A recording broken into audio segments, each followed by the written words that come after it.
welcome to the official Xbox podcast. I'm your host, Tina Amini, and we have a very special episode today, as you can probably tell by the fact that I'm joined by Phil, Sarah, Nossa, velho, parece que tô de castigo da diretoria. And we're going to talk about some updates at Xbox. We want to talk about game exclusivity. We want to talk about Activision Blizzard, now that they're part of our portfolio, how that might be an impact on Game Pass. And we want to talk about hardware, too, and how all of this fits into the strategy at Xbox. So where should we start, Phil?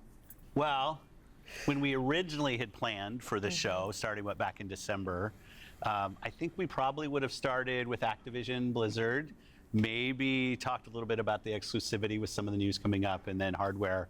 But we've had some unforeseen news that has come out. So let's just go and tackle the exclusivity question, because I know tá, ele deve estar falando do processinho. Community, and that's an important input for us.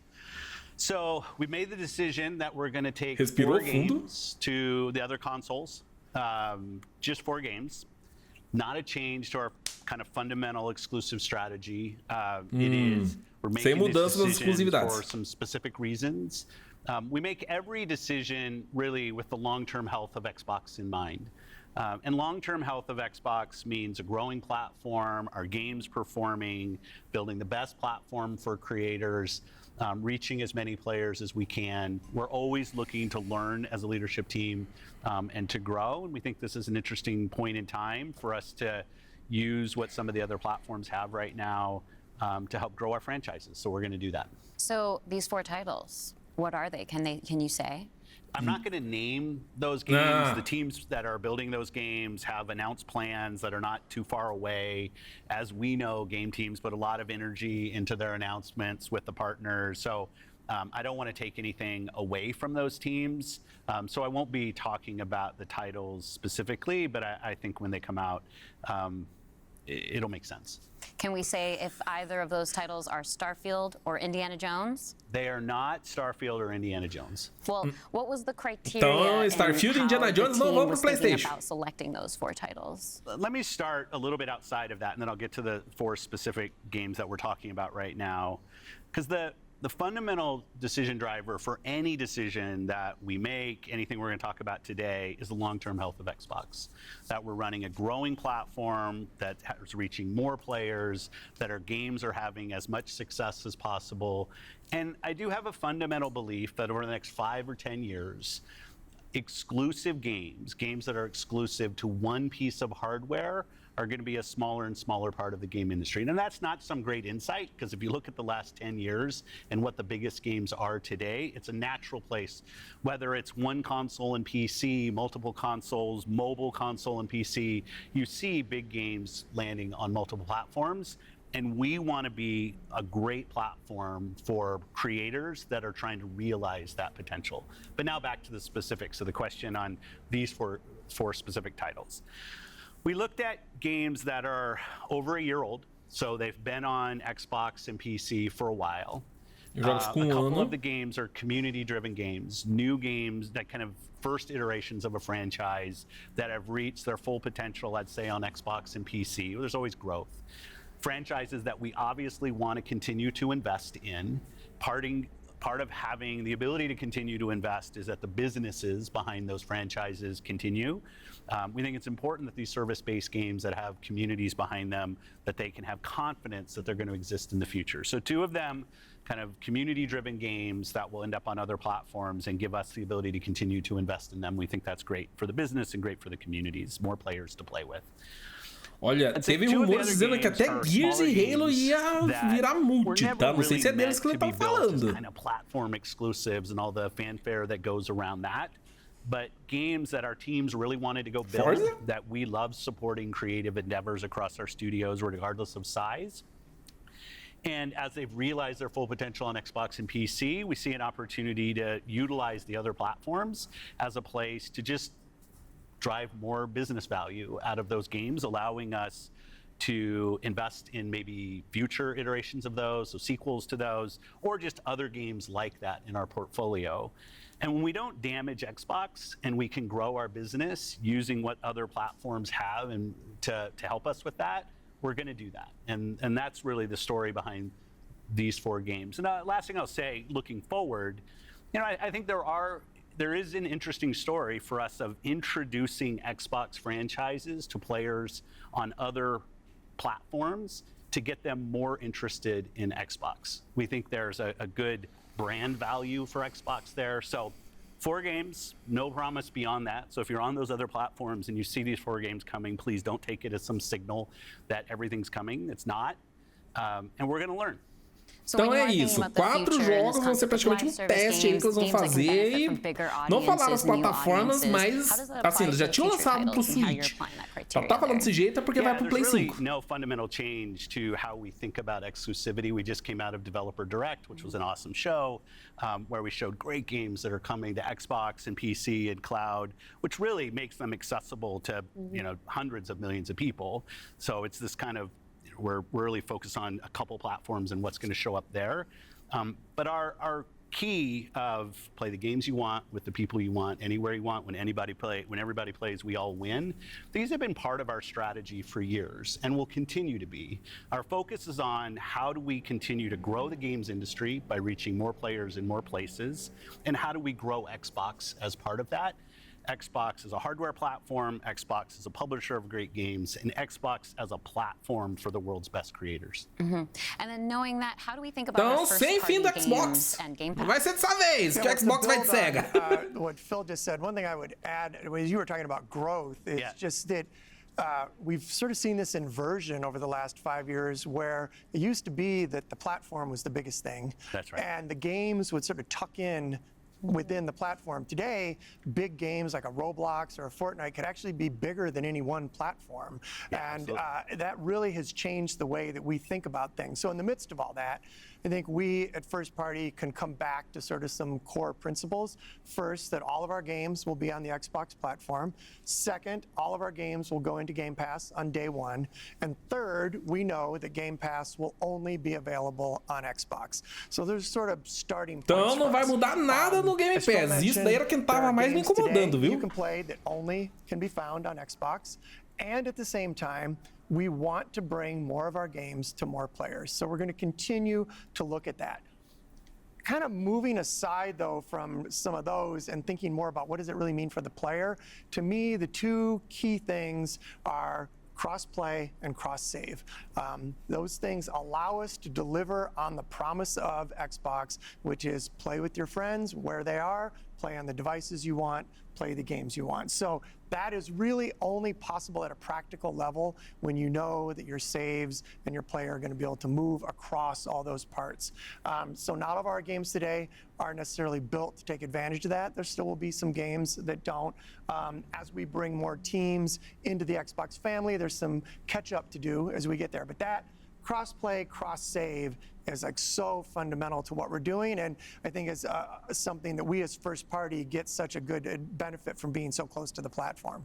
Yeah, absolutely. I mean, that's one of the things, like you said, all of our games are always in Game Pass. And so I'm excited to announce, with the coming together that we had with Activision Blizzard King, that Activision and Blizzard games are coming to Game Pass, starting with Diablo 4 on March 28th, which I'm super excited to share today.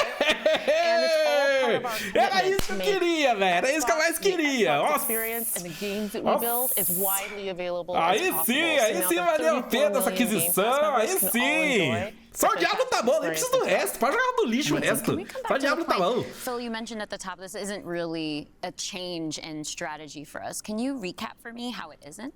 Yeah, and I thought both Matt and Sarah did a really nice job of talking about what we're doing on Xbox, where we're going. If you take a platform feature like Xbox Play Anywhere, which has been a promise that we've made on our first-party games, that you can buy our game once, you're going to get play across Xbox and Windows. I think we're the only platform that does this. That makes it possible for you not only to play with your friends wherever they are, but to know that you actually have multiple entitlements to the games. I think that's a technology I'd love to see applied to more platforms. But it is this view that people are going to play Xbox in multiple places. Whether it's play the games you want with the people you want, anywhere you want, whether it's content, community, and cloud, whether it's when everybody plays, we all win. Like, we've had different taglines, different strategy kind of words that we've used, but always with this view that Xbox is a platform for creators who want to reach the most players. Our investments in xCloud, our investments in franchises like Minecraft and now Call of Duty and other large franchises so that we learn how to build those. This has been a strategy that we've been on for, I'd say, a decade. It's not about one device. It's not about games in service of a device, but rather the devices that people want to play on should be in service of making the games as big and popular as they possibly could be. Because really a healthy creator community on Xbox, a healthy creator community in gaming all up, is the thing that all of us as game players should be voting for, because that's the thing that will lead to the best long-term success and growth in this industry.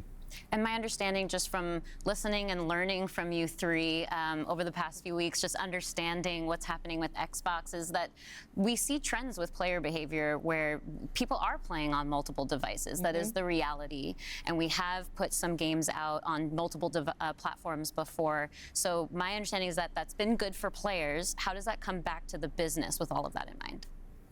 Yeah, as you said, we have shipped games on other platforms. In fact, realistically, if you look with the addition of Activision and Blizzard and ZeniMax, we're one of the largest game publishers on PlayStation. We're one of the largest publishers on the Nintendo Switch, especially when you put Minecraft into the equation as well. And now we're one of the largest publishers on mobile platforms as well. O Minecraft, ele faz parte da Xbox ou não? That we want to back away from. We want to continue to be building great games that millions and millions of people can love.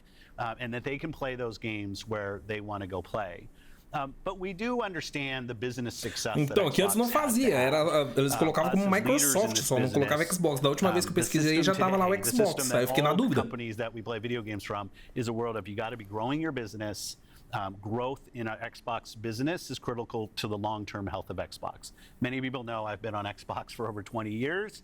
And I want to make sure Xbox is in the best position for the next 20 years. That means healthy player community, healthy creator community, and healthy business. So when we look at opportunities to allow more people to play, more people engage, more people to buy, more people to subscribe, it's all about putting Xbox in the best position. And our hardware is a critical component of that. The absolute best experience somebody has on Xbox is hardware that your team builds and that people play on. But that's not going to be everybody. We fully accepted that we're going to have Xbox players across all kinds of devices.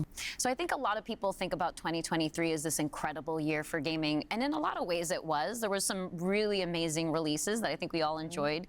But what were the signals behind the scenes that maybe indicated how we wanted to look at the future of Xbox and how we kind of keep up with the industry? Yeah, such a good question. And I think it's, as people who care about the industry, which I assume is people who are watching this, it was an amazing year. Some great launches, some of the games that I think will stand the test of time and people will be talking about a decade from now. But it's an industry that didn't really grow. And what happens when an industry doesn't grow? You end up with some job eliminations, which we had. We had even our own hard decisions to make about building a sustainable business for ourselves. Falando aí dos passaralho, né? In that. When you think about a healthy industry, I want players who believe that they will find the best games on the platforms that they love. I want people who invest their careers in working here to feel like this is a place that they can be successful. And that really is down to being part of an industry that is growing. If you listen to Lisa Su, the AMD CEO, she'll say that AMD-powered consoles are likely to decline in 2024. I think there's an amazing set of games coming in 2024, but if we don't get to growing as an industry, the industry will struggle. And today there's really two choices on how do you grow the industry. Do you say I have a fixed number of players, the players that we have today, and do I find new ways to monetize those players to get more money from the players that I have? Or do you think about how do I expand the business I have by finding new players and adding those to the base of players that already play? Our focus on Xbox for the last decade has really been on that latter point of how do we make sure Xbox is growing for our players, growing for our creators, so those people are finding success on our platform, which will grow the Xbox business and put Xbox in a position to be very strong for years and decades to come. Matt, earlier you were talking about these growing gaming communities, how they're incredibly large, and comparable on such a different level when we think about console audiences. Like you É mentioned, impressão Roblox, minha you mentioned ou Fortnite. Phil Spencer tá nervoso pra caramba? We're obviously thinking about our responsibility, our hardware responsibility is Fazer metaforando aí na cara dele gaming depois. communities. How has that actually shown up for the players? Are there other games we can speak to from our portfolio? Well, as Phil mentioned, I mean, two of the biggest ones for us, Call of Duty and Minecraft, I mean, they are driven just from the bottom up by the communities of people that play those games, which is so great. I think about it, for the player community, it comes down to where are the friends, where are the people you play with, and then equally important is where have you built up your library of games, right? Where have you invested? Where's that library? I think those two things probably are some of the biggest influences on where people choose to play and what devices they choose to play. Yeah. When we think about, on the other side, the developer side, just any game developer wants their game to find the biggest audience possible. That's just the nature of building a game. You want people to enjoy and participate in what you've made. And I think we're in a unique position to deliver on that just because we are the platform. We build hardware, we've got a first-party games group, and then we've got a system that ties that together, that brings together your friends, your progression, your achievements, all of that. And I think that's really what has contributed to the momentum behind some of these communities. Yeah, absolutely. I mean, when you look at, just step back and you look at the history of the industry, we've moved from a place where it used to be that someone built and launched a game to accelerate hardware to actually the things we do with our hardware and with our platform are all in service of making those games bigger. And we think about that across all of the investments we make, the consoles we build, the investments we do with things like cross-play, cross-progression, the things that we're doing with cloud. How do we actually give more options to game creators so they can have the greatest success? I think one of the fun recent examples about this is actually Power World. You know, Power World was able to launch, they were a game preview, they launched in Game Pass, they also simultaneously launched in Steam. And through the combination of those things, you know, Pocket Pair was able to have this outsized success. And it was Eles the falam que compraram largest a Pocket third-party Pair. Game Pass launch ever. And that's all because we give creators options on how they can launch their games. We've got subscription, we've got retail, we've got free-to-play, we've got game preview. We have the consoles, we have our experience on PC, and they can access all of those things.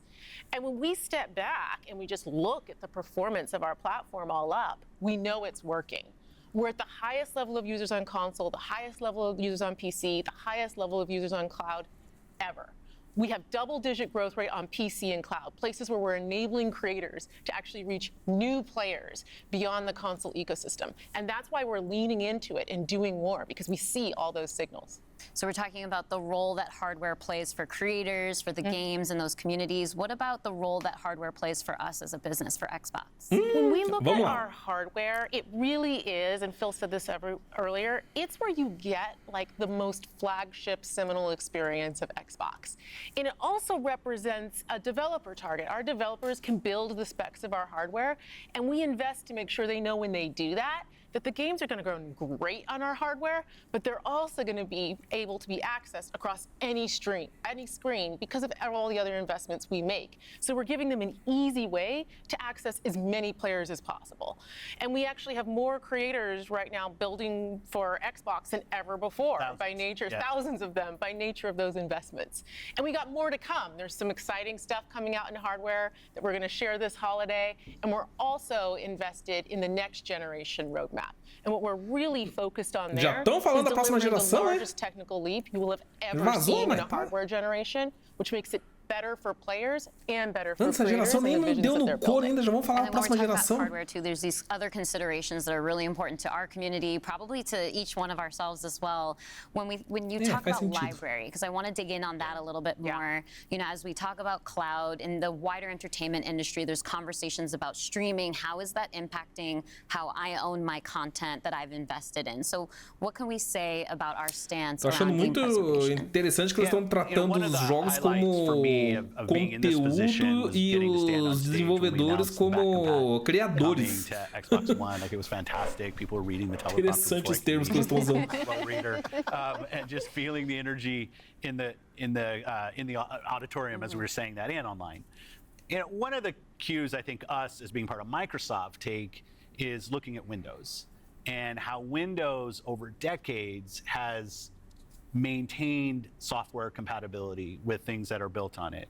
Like I can still go back and play some of the games that I love playing on Windows from decades ago, and it will still run. And we try to bring that same view to consoles. It's harder in console because the line between what the hardware is and what the game is in consoles is traditionally, it's tighter, which makes compatibility, you end up doing these generational compatibilities that we've built. But I will say compatibility, the ability to not only play the games, but my saves are still there with our cloud save systems to try to keep the services up as long as we can so that people can play, is a tenet of what we are as Xbox. It's at our foundation. And when we look at future hardware generations and what we're going to support, making sure that we respect, which is the word I use, respect the investments that people have made in Xbox going forward is fundamental. And the fact that you get entitlements when you buy a game from us on both Windows and Xbox also means you have the ability to play that game across a multitude of devices, which I think furthers the compatibility of the games that you own.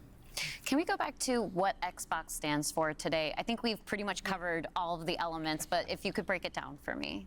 You know, when you play on Xbox, what we're saying is you're playing on a platform where you know the biggest games in the world are always going to be.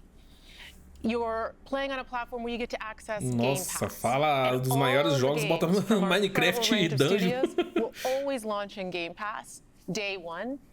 And you're playing on a platform that's dedicated to you, like player-first features, cross-play, cross-save, cross-progression, backwards compatibility, being able to play your games in your library anywhere you want because of the investments that we make in cloud gaming. And so you're playing somewhere where you're investing and you know you get to take the games forward with you and across all of the screens where you are. And I think most importantly, Xbox is a place where you know when you're investing in Xbox, you're investing somewhere that is dedicated to making games more successful and creators more successful so that they can invest more to bring even better experiences to you all of the time. Yeah, just that investment in the studios is so, and we feel that as part of first party with the platform proximity. You know, it's kind of amazing now to look out across all the studios we've got and just be reminded that we're now one of the biggest development organizations in the industry. What does that mean for players? It means that the biggest games are going to continue to come to Xbox. And this 2024, the year coming up, we've got more than 10 major releases coming up. Great stuff. Hellblade 2. We've got Diablo expansion. We've got Avowed, Ara, the Indiana Jones game. And there's more in development, which I think we're going to be able to share more about at our June showcase coming up pretty soon. Well, I guess I should get ready to work on that show. Vamos saber mais da expansão de Diablo na showcase de junho, então, né? And we'll see the rest of you this June. Yeah. Thanks, Tina. Thank you. Acabou! E aí, o que vocês acharam, hein, gente? Vamos comentar um pouquinho aí agora? Então, né, resumo, os rumores, a maior parte deles era só estardalhaço mesmo, não acabou o Xbox, beleza? Eles vão continuar com a plataforma, reforçaram que o Game Pass vai ser uma coisa do Xbox mesmo, do console Xbox, então não deve lançar para outras plataformas. Notícia muito positiva que veio aí é que os jogos da Activision Blizzard vão sair no Game Pass. Sim, que tinha uma dúvida sobre isso e pá, né? Meteram tanta grana na Activision Blizzard, será que eles vão colocar os jogos no Game Pass também? Não falaram sobre dia 1. Né, que era isso que a gente queria saber mesmo, se os jogos vão sair simultaneamente no Game Pass no dia 1. Mas já vai começar a chegar os jogos a partir do mês que vem, né? Vai sair o Diablo 4, lá que era um dos jogos mais aguardados por mim pra sair no Game Pass. Eu tenho ele no PC, tô jogando bastante aí, mas eu realmente queria que ele saísse no Game Pass, porque o Diablo 4 é um jogo que tá caro hoje e gostaria que mais gente tivesse acesso a ele, né? E eu acho que é tudo sobre isso, sobre as pessoas terem mais acesso aos jogos. É por isso que eu sempre torci aí para dar certa aquisição da Activision Blizzard pela Microsoft, porque os jogos iam cair no Game Pass, né? Ia ficar mais acessível para um monte de gente. O triste dessa história que teve um monte de demissão, um monte de blá blá blá, mas isso daí é outra história, né? Então, sem fim do Game Pass. E sobre o fim das exclusividades.